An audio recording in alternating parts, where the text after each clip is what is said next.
menurut Anda atau menurut kalian, kira-kira pergaulan seperti apakah yang harus kita ikuti dalam praktek keseharian kita? Karena kemarin sudah disampaikan oleh Guru Aang ya. Kalian kan kemarin sudah dengar tuh bahwa kalau kita bergaul dengan tukang minyak wangi, walaupun kita nggak beli tuh minyak wangi, tapi tanpa kita sadari kita kebauan atau kita merasakan dan bisa harum badan kita karena kita bergaul dengan minyak wangi, dengan tukang minyak wangi itu. Tapi kalau kita bergaul dengan tukang las, ya, tukang las, kemudian tukang apa lagi, tukang terigu umpamanya, ya, yang hidupnya atau pekerjaannya setiap hari bergaul dengan debu dan lain sebagainya. Nah itu walaupun kita nggak kerja di situ, lambat laun atau cepat atau lambat kita akan terkena, gitu kan. Nah di sini udah ada kalian tuh nama-namanya yang muncul ya, ada kelas 11 MIA 2, ada kelas 11 MIA 1.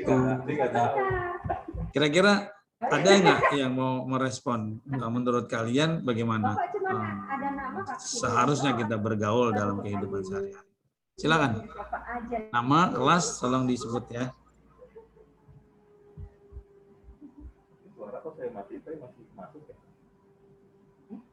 Gani, gimana Gani? Gani standby? Iya Pak, standby sebentar. Kalau menurut saya sih Pak, pergaulan yang pas, yang baik itu pasti sesuai dengan siswa-siswanya sendiri ya Pak. Kalau misalnya siswa-siswanya melakukan ya punya ilmu yang baik, perlu diajarkan ke teman-temannya, lalu kita pergaulan yang sesuai dengan ajaran Islam yang tidak harus terlalu frontal banget ke siswa-siswa yang maksudnya punya gender lain atau apa gitu Pak. Ya, tapi juga nggak tahu sih Pak, saya kurang susah bilangnya gimana Pak. Yang lain aja dulu Pak. Oh gitu ya. Referensi dari kamu kira-kira siapa yang bisa tampil untuk memunculkan pendapat? Silakan. Kira-kira menurut kamu siapa? Novel Amru Pak. Oh Novel Amru. Ya, Dir, Pak. Jangan Novel Amru. Oke, silakan Novel Hadir, Amru. Pak. Tadi pertanyaannya gimana Pak?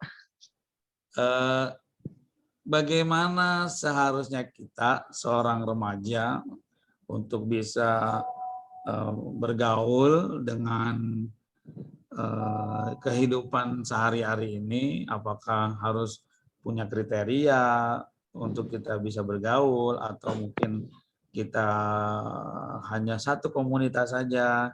Nah, kira-kira menurut pandangan Novel gimana kira-kira? Kalau pandangan saya, kalau untuk berteman itu kita suara saya masuk ya Pak? Oh, oke. Oke. Kalau untuk berteman, kalau menurut saya kita tuh nggak boleh milih-milih. Beneran kayak siapapun harus kita ajak atau kita jadikan teman. Tapi untuk dijadikan teman dekat, itu kita benar-benar harus milih. Jadi yang maksudnya milih. Jadi kalau tadi saya bilang kan kalau berteman itu ya kita harus sama siapa aja. Kalau bisa ya kita jangan sampai ada musuh lah. Musuh kita cukup setan, nggak usah manusia juga gitu kan. Nah kalau untuk teman dekat itu baru kita harus milih-milih, itu harus gitu. Karena soalnya kenapa? Ya kayak tadi yang apa sih namanya tuh, yang perbandingan yang minyak wangi itu. Ya itu kan berlaku untuk kalau teman dekat kan otomatis kita tiap hari ketemu, main bareng gitu loh. Kalau sifat meskipun kita awalnya baik gitu, tapi sifat teman kita kurang baik dan kita nggak mau memperbaiki, kita akan kebawa lama-lama secara nggak sadar. Ya gitu sih Pak, jadi menurut saya. Oke ya. Jadi fungsi filter itu ada pada diri kita atau dari teman kita? Sebenarnya fungsi filternya di mana itu? Diri kita sih Pak. Oh. Kita ya bahasanya ya yang bisa nguasain itu semua ya diri kita. Kita nggak bisa nyuruh orang kalau punya teman harus milih-milih dong. Kita nggak bisa gitu kan. Harus mulai dari kita dulu. Iya. Jadi bagaimana kita bisa masuk ke lingkaran orang lain kalau kitanya belum siap untuk masuk gitu ya? Iya betul. Betul ya, oke. Ada pertanyaan dari Bapak nih, kira-kira apa tuh persiapannya untuk bisa masuk ke wilayah orang lain agar kita juga bisa memahami keadaan orang lain. Apa persiapan awalnya? Persiapan awalnya kita harus sudah punya bahasa, kita udah punya pendirian, Pak. Kalau kita udah punya pendirian, kita dimanapun nggak akan goyah, insya Allah. Kalau emang bener pendiriannya gitu, kalau udah teguh. Terus kita itu harus jangan suka kayak ikut-ikutan orang, meski kayak kita tahu itu buruk gitu loh. Tapi kayak biasa kan kalau ada orang yang bikin pertimbangan tuh, kalau kita nggak ikut nanti nggak ditemenin. Nah kita harus siap tuh ngadepin itu. Caranya gimana ya? Kita harus siap. Jangan ikut-ikutan, harus siap bahasa, siap hidup sendiri lah. Misalnya kita nggak ngikutin mereka, kita bakal dijauhin. Ya udah kita harus siap tuh atas kemungkinan itu. Saya biasanya orang mulai gak baik itu tuh gara-gara kayak gitu, kayak aduh kalau nggak ikut gini nanti nggak ditemenin nih, udah deh ikut aja gitu. Awalnya mungkin ngomong kayak ya udah ikut aja tapi nanti nggak usah yang macem-macem, ya lama-lama juga macem-macem itu pasti gitu loh. Oke, ya berarti cukup tahu ya. Oke, Bapak pikir apa namanya, apa yang ada pada kalian itu ya kayak anak kecil, tahunya barusan yang diungkap oleh Nopal udah cukup dewasa berarti ya. Nopal udah cukup dewasa berpikirnya ya. Mudah-mudahan pemikiran seperti itu juga akan muncul kepada yang lain ya. Karena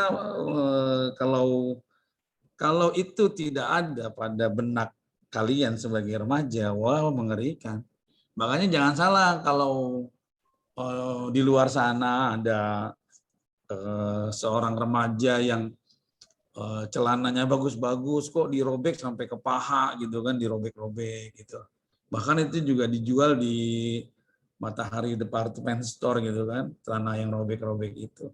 Padahal yang setahu Bapak biasanya kalau celana robek itu kan mohon maaf ya, kayak orang yang kerja bangunan, tukang ngaduk semen, biasanya robek dia kan celananya itu.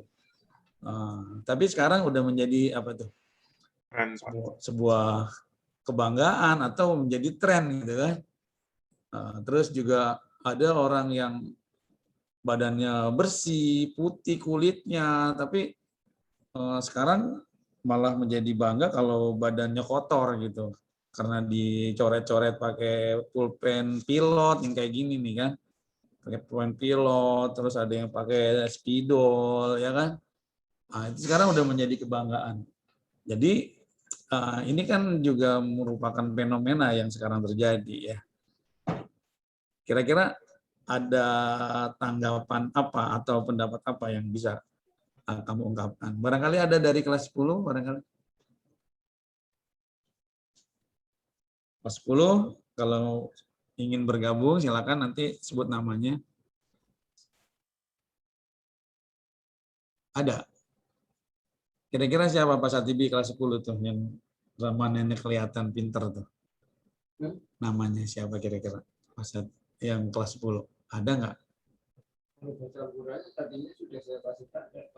Enggak, namanya yang mungkin Pak Ustadz kira-kira agak vokal gitu.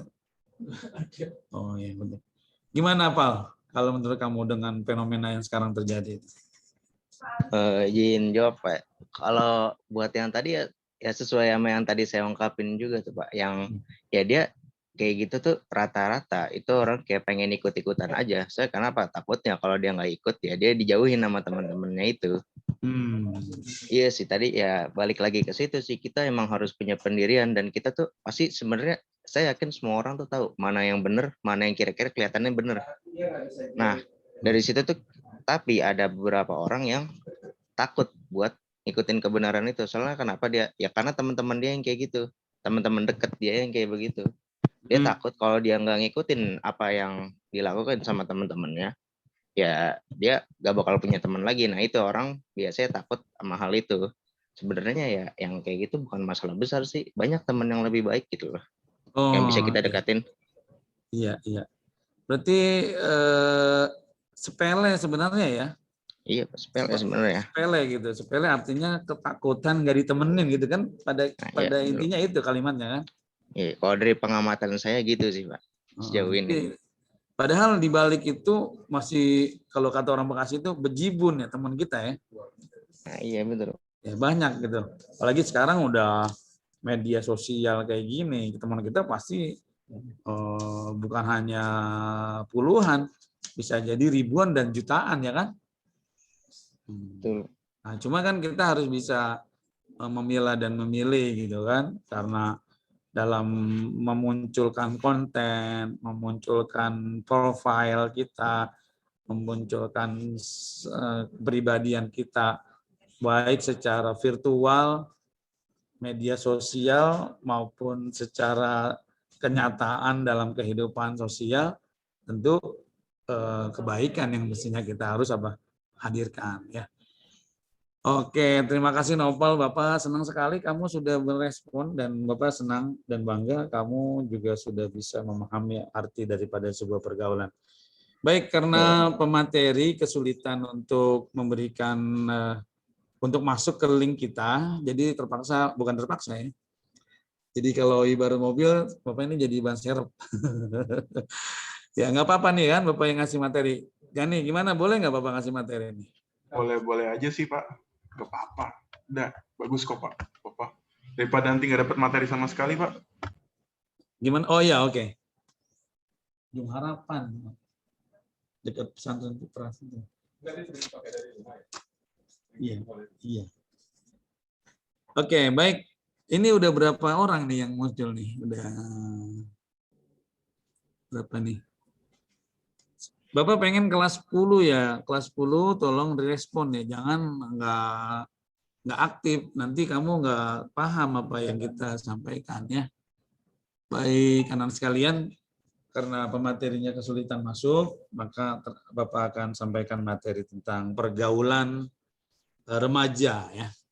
Bismillahirrahmanirrahim, alhamdulillahirrabbilalamin, wassalatu wassalam ala asyrafil anbiya wal mursalin, Sayyidina wa maulana Muhammadin wa ala alihi wa ashabihi ajma'in, amma ba'd.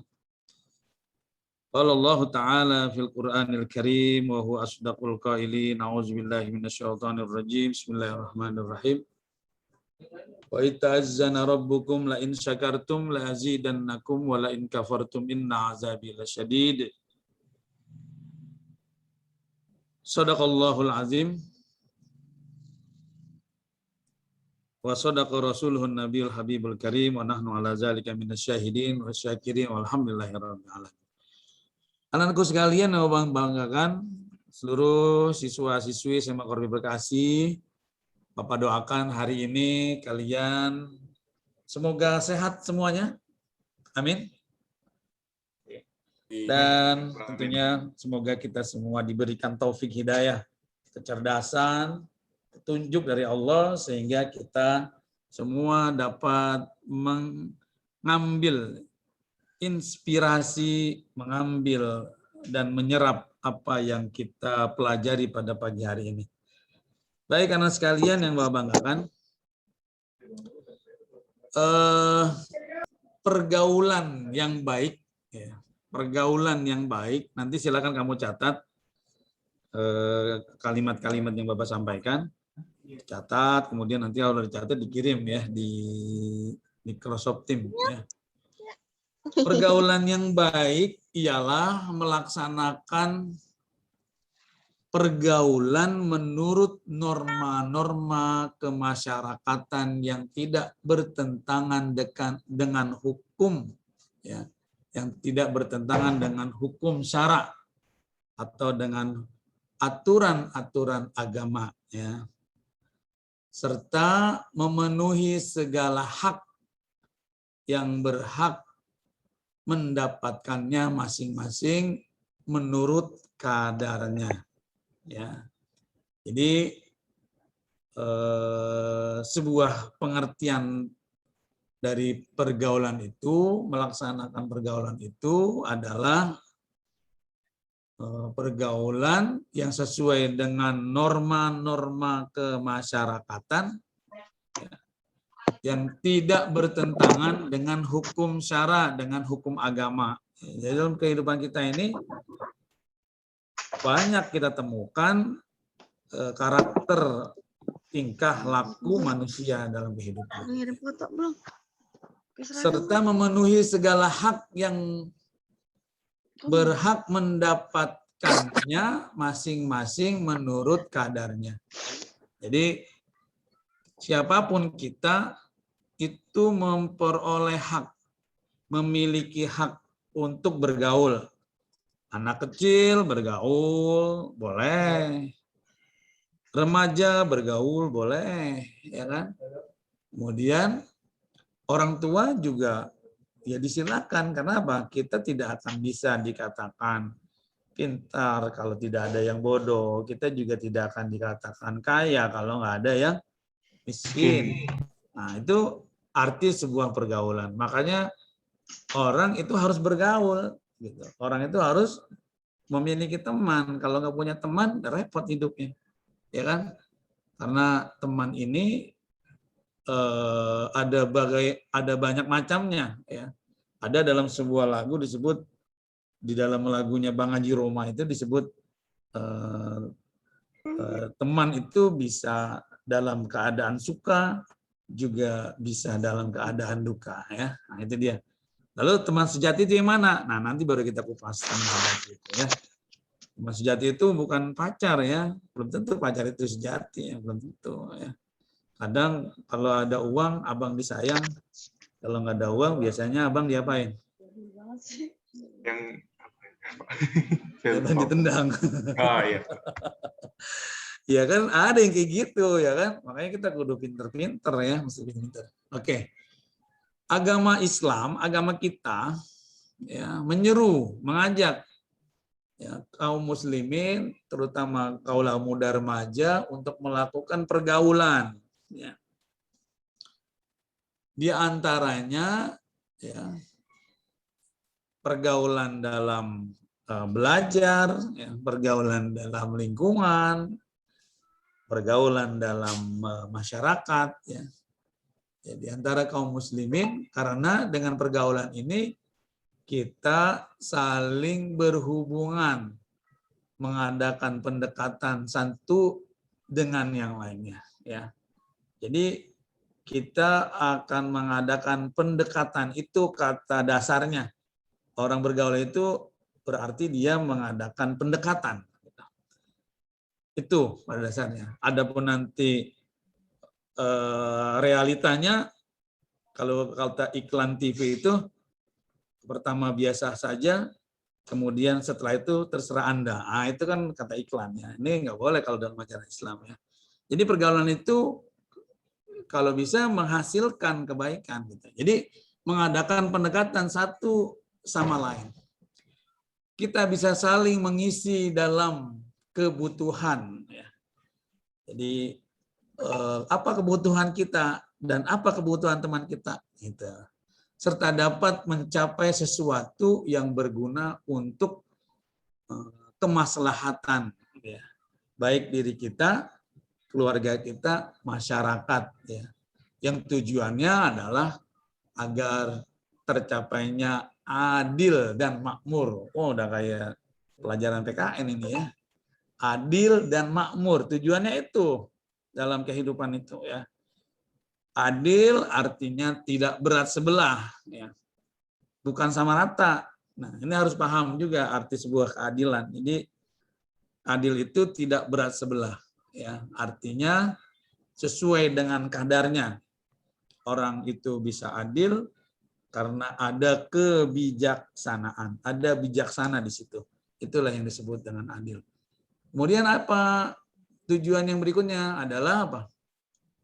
Makmur. Makmur itu bukan rumah sama sumur, ya. Makmur itu maksudnya hidupnya itu penuh dengan ketentraman, ya. Makmur, ya. Itu sebenarnya bahasa Arab, ya. Asal katanya amaro, ya.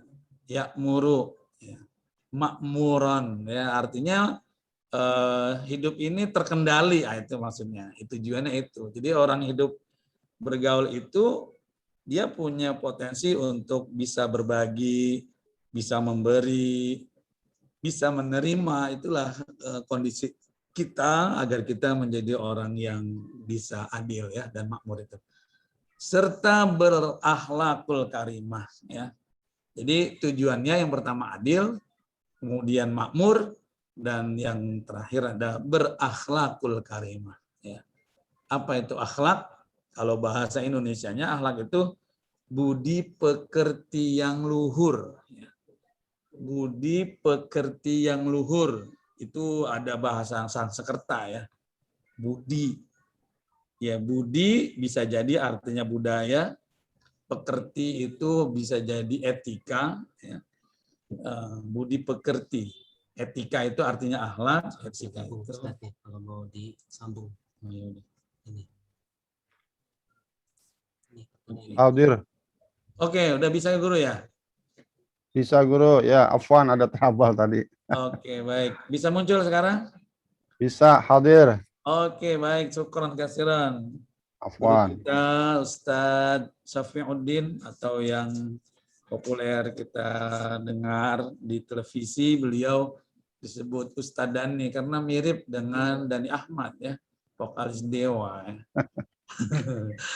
Oke, kalau gitu Pak Ustadz ya, saya barusan memberikan prolog tentang apa arti sebuah pergaulan ya. Gimana Noval, masih monitor? Masih, Pak. Oke, baik. Gani, masih monitor Gani? Masih, Pak. Oke, baik. Nah, ini Ustadznya sudah hadir, ya mungkin agak jauh Ustadznya, jadi agak lambat ya. Mungkin di Teluk Pucung macet karena tadi banyak mobil lewat. Kemudian tadi Bapak turun juga di Jembatan Besi juga banyak motor, jadinya agak terlambat ya. Oke, nanti kalian akan dengarkan bersama guru kita, Al-Mukarram Al-Ustadz Haji Syafiuddin Abdullah MA, yang akan menyampaikan materi tentang pergaulan remaja. Kepada beliau dipersilahkan dengan segala hormat. Assalamualaikum warahmatullahi wabarakatuh. Waalaikumsalam warahmatullahi wabarakatuh. Alhamdulillahillazi amarona bil ittihadi wasillatil arham. Ashhadu an la ilaha illallah wahdahu la syarikalah zul jalali wal ikram. Wa ashhadu anna Muhammadan abduhu wa rasuluh al-mab'utsu bi syari'atil Islam. Allahumma shalli wa sallim wa azim wa karim ala sayyidina Muhammadin wa ala alihi wa ashabihi sadatil a'lam, amma ba'du. Yang kami muliakan guru kami Al-Mukarram Bapak Ustadz Haji Ali Akbar SAG, para rekan-rekan guru SMA Korpri, para siswa dan siswi hadirin rahimakumullah. Pertama, saya ucapkan terima kasih atas kesempatan pada pagi hari ini dalam pembahasan tema terkait dengan pergaulan remaja. Karena itu, mari sama-sama kita akan melihat bagaimana seyogianya menjadi seorang remaja muslim atau remaja yang islami, agar di dalam pergaulan ini memiliki bekal-bekal yang baik. Maka setidaknya ada 6 bekal agar kita bisa melakukan pergaulan dengan baik. Apa yang pertama adalah menanamkan tauhid, iman atau akidah yang mantap. Hal ini karena seseorang akan memiliki akhlak yang mulia. Sebagaimana Rasulullah bersabda, akmalul mu'minina imanan ahsanuhum khuluqa. Mukmin yang sempurna imannya, bagus akhlaknya. Hadis riwayat Tirmizi. Di mana Allah Subhanahu wa taala juga berfirman dalam surah Luqman ayat 13, A'udzubillahi minasyaitonirrajim. Bismillahirrahmanirrahim. Wa idz qala Luqmanu libnihi wa huwa ya'izuhu ya bunayya la tusyrik billah inna syirka la zulmun azim. Dan ingatlah ketika Luqman berkata kepada anaknya di waktu ia memberi pelajaran kepadanya, hai anakku, janganlah kamu mempersekutukan Allah. Sesungguhnya mempersekutukan Allah adalah benar-benar kezaliman yang besar. Para siswa dan siswi yang saya banggakan, pertama adalah keimanan atau akidah yang mantap. Di mana ciri daripada orang-orang yang beriman atau remaja yang beriman, yang pertama atau ciri daripada anak yang solih, yang solihah, yang pertama ketika dia beriman kepada Allah. Bagaimana tanda dia beriman kepada Allah? Apabila diperintah untuk melakukan ibadah, maka kita mudah untuk melaksanakannya. Contoh, tiba-tiba terdengar suara azan. Allahu Akbar, Allahu Akbar. Orang tua berkata kepada kita, nak, ayo segera laksanakan sholat. Maka ketika kita sebagai seorang anak, kemudian segera di dalam melakukan perintah ibadah, maka tanda bahwa keimanan kita adalah keimanan yang baik. Yang kedua adalah dengan menjadi anak yang berbakti kepada kedua orang tua. Yang ketiga adalah memiliki kemandirian. Maka inilah ciri daripada anak yang solih dan solihah. Maka modal yang pertama adalah dengan modal keimanan. Sehingga apabila kita bergaul di tengah masyarakat sebagai seorang remaja, baik bergaul dengan teman sebaya ataupun pada tingkat yang lebih dewasa, maka iman ini menjadi filter. Iman ini menjadi penyaring.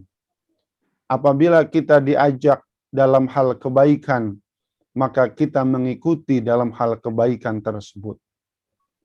Namun apabila kita diajak untuk melakukan kepada hal-hal yang negatif, karena imannya kuat, iman menjadi filter agar kita tidak mengikuti kepada hawa nafsu tersebut.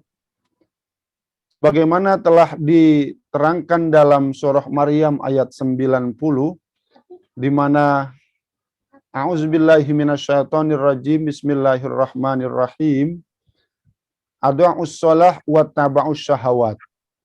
Petikan ayat ini memberikan satu gambaran bahwa kelak akan datang satu masa, satu generasi, di mana mereka ada dua kecenderungan. Ada ussolah, yaitu mereka orang-orang yang senang meninggalkan sholat. Wattaba'us syahawat, dan mereka orang-orang yang senang mengikuti hawa nafsu. Mungkin karena sibuk dengan aktivitas bermain, aktivitas di luar, sehingga mereka terlena dan pada akhirnya mereka meninggalkan sholat. Mungkin karena lemah imannya, mereka lebih senang pada perbuatan yang lebih pada menghibur, sehingga pada akhirnya mereka mengikuti syahwat. Kalau imannya lemah, maka kecenderungan filterisasinya juga lemah. Kalau imannya kuat, iman selalu yazid, senantiasa bertambah, maka kecenderungan filterisasi untuk diajak pada perbuatan-perbuatan yang negatif, ini menjadi terlindungi. Sampai di sini bisa dipahami apa yang saya sampaikan. Insya Deko, Allah bisa, Noval paham? Khalid paham? Kholis dan lain sebagainya? Ya. Jadi yang pertama adalah imannya kuat. Satu contoh misalnya ketika dari antara kalian ada yang mencoba menawari misalnya narkoba dan lain sebagainya karena imannya kuat, maka tentu ini menjadi filter dan menjadi penolak bahwa kalian tidak mengikuti apa yang diinginkan oleh kawannya. Karena betapa besar bahayanya narkoba. Mereka terbius, sekolahnya tidak lulus, harapannya jadi pupus, wajahnya tidak mulus, rambutnya seperti pohon kaktus, kalau bicara suka jayus, sukanya pakai baju bagus, padahal mirip layangan putus.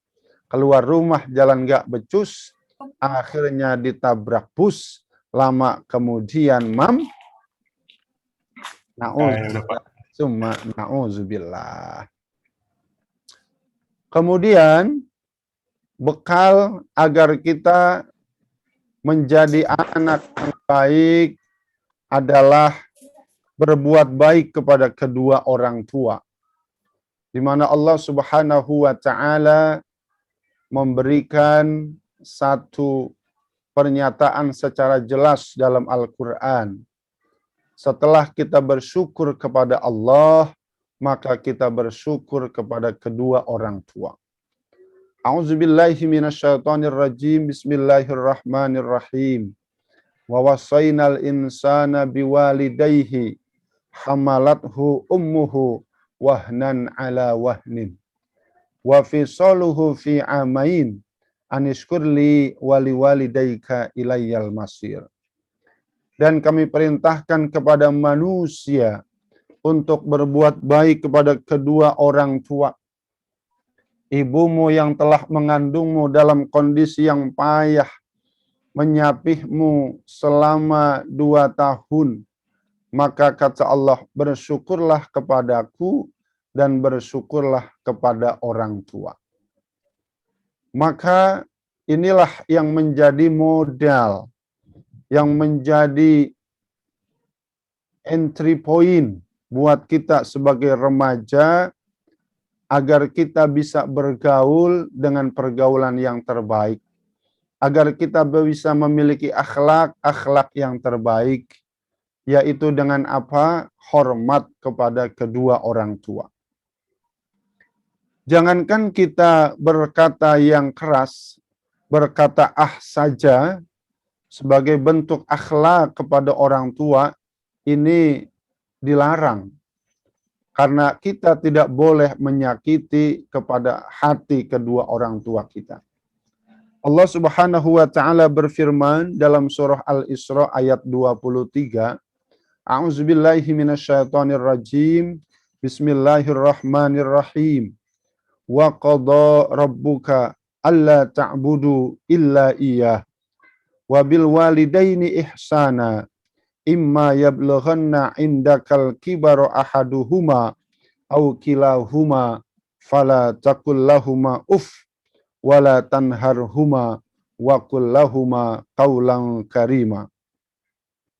Dan Tuhanmu telah memerintahkan supaya kamu jangan menyembah selain Dia, dan hendaklah kamu berbuat baik pada ibu bapakmu dengan sebaik-baiknya. Jika salah seorang di antara keduanya atau kedua-duanya sampai berumur lanjut dalam pemeliharaanmu, maka janganlah sekali-kali kamu mengatakan kepada keduanya perkataan dan janganlah kamu membentak mereka, dan ucapkanlah kepada mereka perkataan yang mulia. Bahkan pada ayat lain dijelaskan pada surah Luqman, di mana Allah Subhanahu wa taala berfirman, A'udzubillahi minasyaitonir rajim. Wa iz qala Luqmanu libnihi wa huwa ya'izuhu ya bunayya la tusyrik billah inna syirka la zulmun azim. Dan kami perintahkan kepada manusia berbuat baik kepada dua orang ibu bapaknya. Ibunya telah mengandungnya dalam keadaan lemah yang bertambah-tambah dan menyapihnya dalam 2 tahun. Bersyukurlah kepadaku dan kepada dua orang ibu bapakmu. Hanya kepadakulah kembalimu.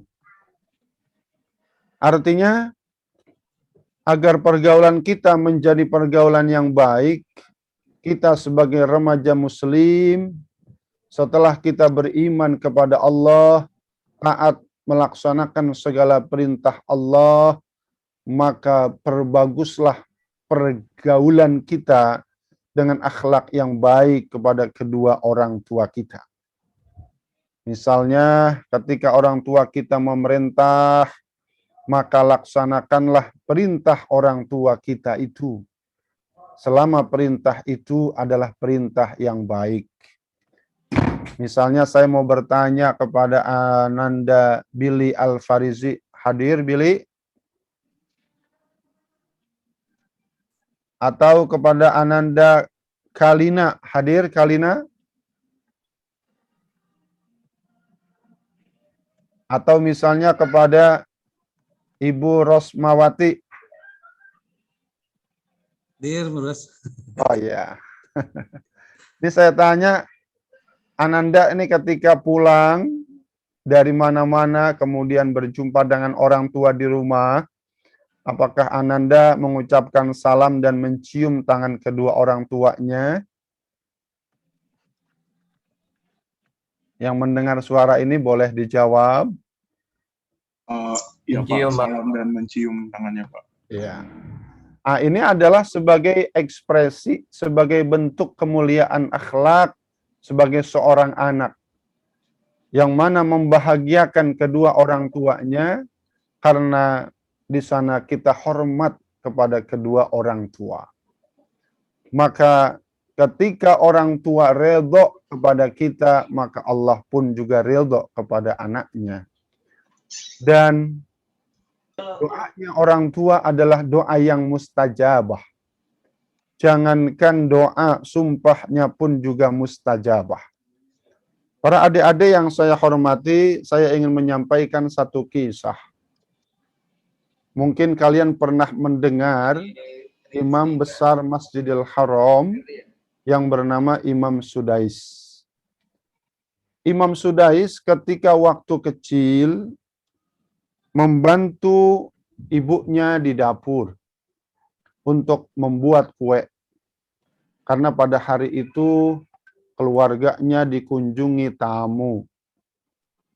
Kemudian ketika tamu menunggu untuk disajikan hidangan dari tuan rumah, saat Sudais kecil membantu ibunya di dapur, ternyata adonan kue yang sudah dibuat dan akan digoreng dibuat tumpah oleh Sudais kecil.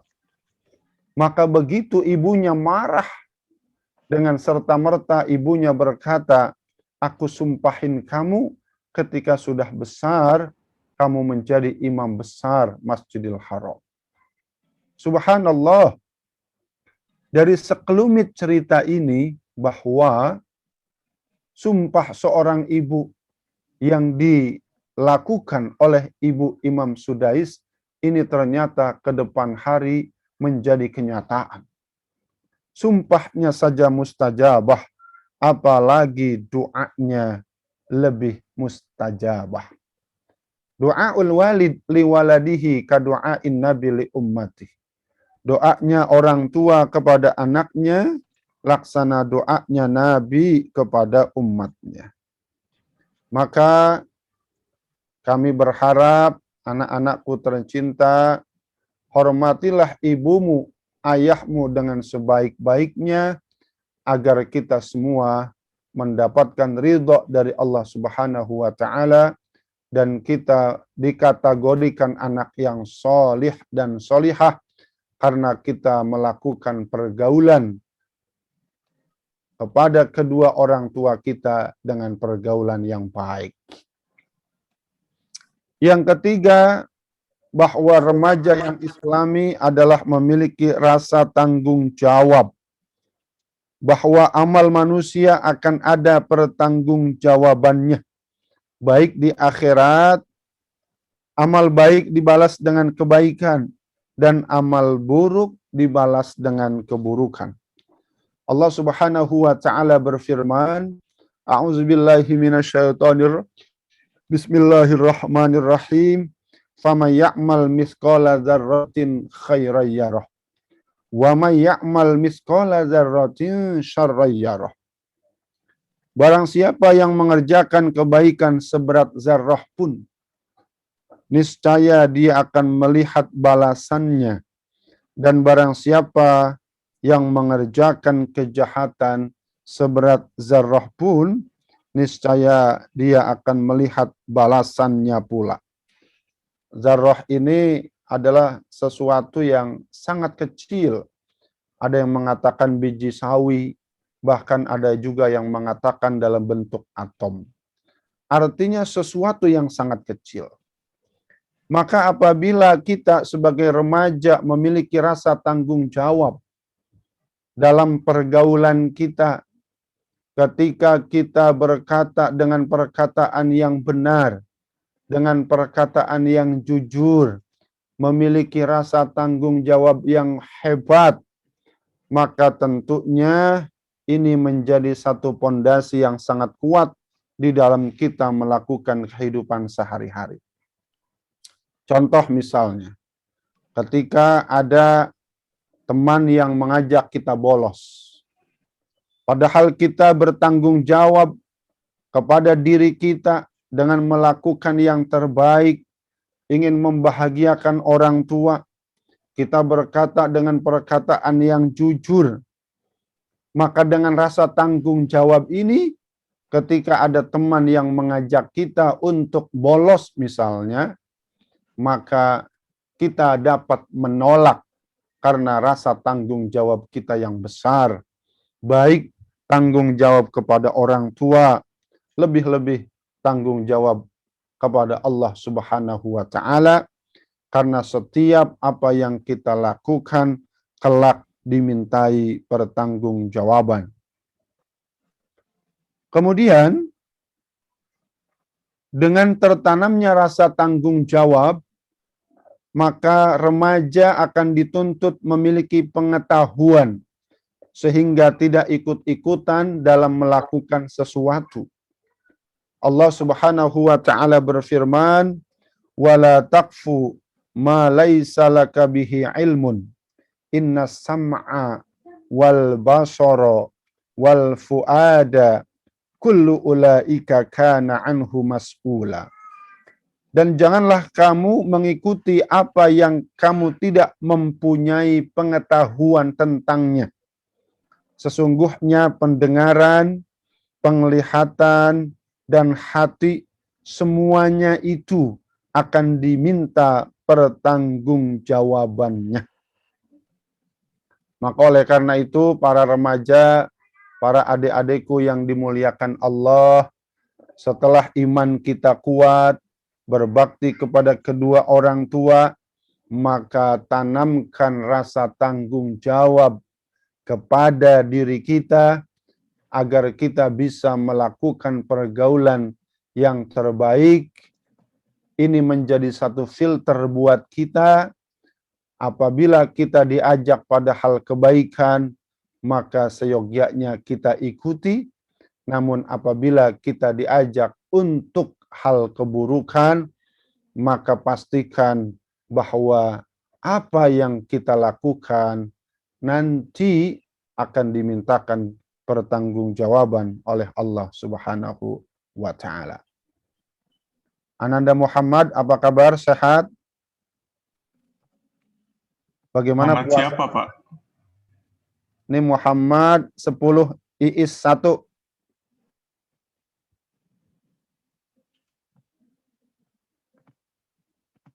Ya, di layar tidak lengkap nama Muhammad siapa. Ya, saya ingin menyapa agar supaya terjadi interaktif, agar para peserta Zoom meeting ini tidak jenuh ya. Ananda Syafira sehat? Ya, Safira, mana suaranya? Alhamdulillah. Ya. Saya ingin bertanya kepada salah satu peserta Zoom meeting, misalnya Syafira, ketika kamu satu hari beralasan kepada kedua orang tua kamu untuk belajar kelompok misalnya. Kemudian ternyata bukan belajar kelompok yang kamu lakukan, tetapi malah bermain atau melakukan kegiatan hura-hura. Nah, ketika kamu melakukan yang pertama izinnya belajar kelompok, namun ternyata melakukan hura-hura, apakah kamu melanggar rasa tanggung jawab? Dan kemudian apakah kamu merasa bahwa hati kecil kamu bertolak belakang terhadap apa yang telah kamu lakukan? Mohon tanggapannya, Syafira.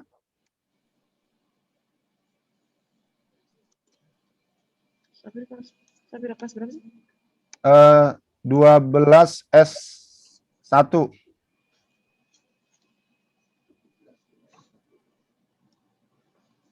Syafira. 10 IIS 1 itu ya? Iya, IIS 1. Ya, 10 sudah. IIS 1 betul, Guru. 10 IIS 1. Safira mana Safira ini? Artinya bahwa adik-adikku tanamkan rasa tanggung jawab ini, sehingga dengan kita memiliki rasa tanggung jawab ini, kita bisa menjadikan filter di dalam pergaulan kita sebagai remaja. Yang keempat adalah membiasakan sholat. Artinya kita jaga sholat kita dengan sebaik-baiknya. Karena sholat ini tanha anil fahsya'i wal munkar. Sholat ini dapat mencegah daripada perbuatan keji dan perbuatan munkar. Efek daripada sholat ini adalah kita terjaga atau kita terhindari dari melakukan perbuatan keji, perbuatan munkar. Maka seyogianya apabila baik sholat kita, khusyuk di dalam melakukan sholat kita, sabar di dalam kita melakukan sholat sesuai rukun dan syaratnya, maka hikmah atau asar atau bekas dari kita melakukan sholat adalah mampu mencegah dari perbuatan keji dan perbuatan munkar. Sebagaimana Allah Subhanahu wa taala memfirmankan nasihat Luqman kepada anaknya. A'udzubillahi minasyaitonirrajim. Ya bunayya aqimis shalah wa'mur bil ma'ruf wanha 'anil munkar wasbir 'ala ma asabaka inna dzalika min azmil umur. Luqman berkata kepada anaknya, "Hai anakku, dirikanlah sholat dan suruhlah manusia mengerjakan yang baik dan cegahlah mereka dari perbuatan yang munkar dan bersabarlah terhadap apa yang menimpa kamu, sesungguhnya yang demikian itu termasuk hal-hal yang diwajibkan oleh Allah." Surah Luqman ayat 17. Maka oleh karena itu, kewajiban bagi kita sebagai remaja Islam yang sudah baligh untuk melaksanakan perintah Allah, di antaranya adalah perintah sholat. Kemudian yang kelima adalah pelibatan dalam amar ma'ruf dan nahi munkar. Amar ma'ruf dan nahi munkar membuat seorang memenuhi kriteria sebagai umat yang terbaik, sebagai remaja yang terbaik. Allah Subhanahu wa taala berfirman dalam Al-Qur'an, "Kuntum khaira ummah ukhrijat linnas ta'muruna bil ma'ruf wa tanhauna 'anil munkar wa tu'minuna billah." Kamu adalah umat yang terbaik yang dilahirkan untuk manusia, menyuruh kepada yang ma'ruf dan mencegah dari yang munkar, dan beriman kepada Allah. Maka ditanamkan dalam diri kita sebagai remaja Islami agar kita mengajak kepada yang ma'ruf dan mencegah kepada yang munkar. Sebagaimana disabdakan oleh Nabi, "Man ra'a minkum munkaran falyughayyirhu biyadih. Fa illam yastati' fa bilisanih. Fa illam yastati' fa biqalbih. Zalika ad'aful iman." Barang siapa melihat kemunkaran, hendaklah dia mencegah dengan tangannya. Bila tidak mampu, hendaklah dia mencegah dengan lisannya. Dan bila tidak mampu juga, hendaknya dia mencegah dengan hatinya. Itulah selemah-lemahnya iman. Contoh misalnya adik-adikku ketika melihat ada kawannya misalnya melakukan perbuatan yang negatif, maka cegahlah biadih, maka cegahlah dengan tangannya. Artinya apa? Dengan kekuasaan. Sebagai wali kelas, sebagai ketua kelas misalnya. Ketika ada temannya yang melakukan hal negatif, maka ketua kelas menegur kepada temannya.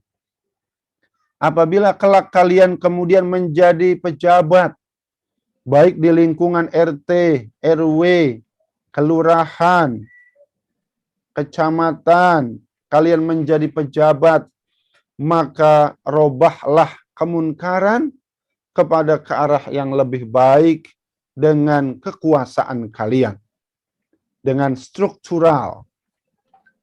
Apabila kita tidak mampu, maka robahlah dengan lisan. Artinya kita menegur dengan mulut kita. Kalau ternyata kita tidak mampu, fabiqolbih, maka cukup kita dengan berkata atau tidak menyukai terhadap perbuatan itu dan dikatakan inilah selemah-lemahnya iman. Oke, Guru.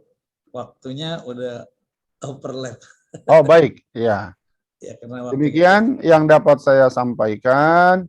Semoga kita bisa melakukan pergaulan dengan sebaik-baiknya. Saya akhiri, hadanallah wa iyyakum ajma'in. Wassalamualaikum warahmatullahi wabarakatuh. Waalaikumsalam warahmatullahi wabarakatuh. Terima kasih ya Pak. Terima kasih, Jangan Ustadz. ditutup dulu, Guru Dani. Sebentar saya menyampaikan beberapa hal. Terima kasih pada guru kita, Al-Mukarram Ustadz Al-Hajj Syafiuddin atau Guru Dani Indosiar yang sudah memberikan materinya. Dan sebenarnya ada versi tanya jawab karena memang waktu dari materi Provinsi Jawa Barat sudah masuk. Jadi kira-kira kesimpulannya untuk bisa disampaikan, Guru, sekedar untuk memberi penguatan, silakan dalam waktu 1 atau 2 menit untuk menyampaikan. Silakan. Baik, terima kasih banyak Guru Haji Ali Akbar. Pesan kami kepada para remaja bahwa jadilah remaja yang terbaik. Bagaimana remaja yang terbaik? Adalah remaja yang memiliki keimanan yang kuat, berbakti kepada kedua orang tua, memiliki rasa tanggung jawab, melakukan ibadah sholat dengan baik, dapat mencegah amar ma'ruf, dapat melakukan amar ma'ruf dan nahi munkar, dan menanamkan kesabaran pada diri kita. Maka mudah-mudahan dengan bekal ini, di dalam pergaulan yang kita lakukan, kita menjadi remaja-remaja yang selamat baik di dunia maupun di akhirat. Yang kedua, saya berharap isilah masa remaja kalian dengan ilmu pengetahuan, karena dengan ilmu pengetahuan ini kelak akan menjadi bekal kalian di masa yang akan datang. Peraih Nobel dunia Nelson Mandela, beliau mengatakan senjata yang paling ampuh untuk mengubah dunia adalah pendidikan. Yang terakhir adalah dari sekarang para remaja untuk senantiasa menggantungkan cita-citanya setinggi langit dengan belajar yang terbaik. We become what we think about it. Kita akan menjadi seperti apa yang kita pikirkan. Kalau kelak kita berpikir sukses, insya Allah masa yang akan datang kesuksesan akan kita raih. Demikian sebagai kesimpulan dari kami, saya ucapkan terima kasih. Saya kembalikan kepada guru kami, Guru Haji Ali Akbar. Terima kasih Guru Dani, luar biasa motivasinya.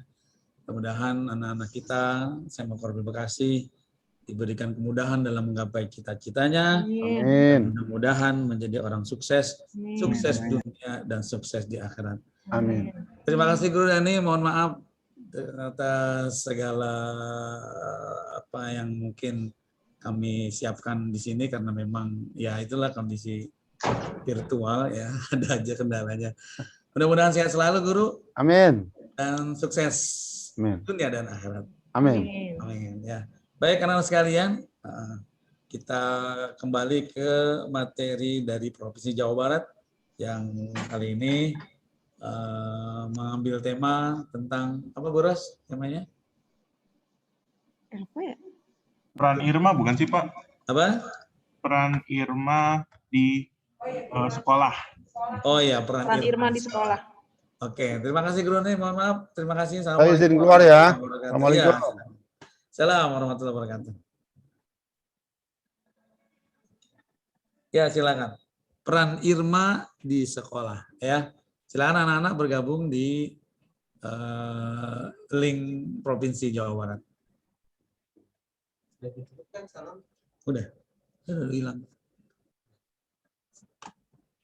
Ini oh, tutup ini.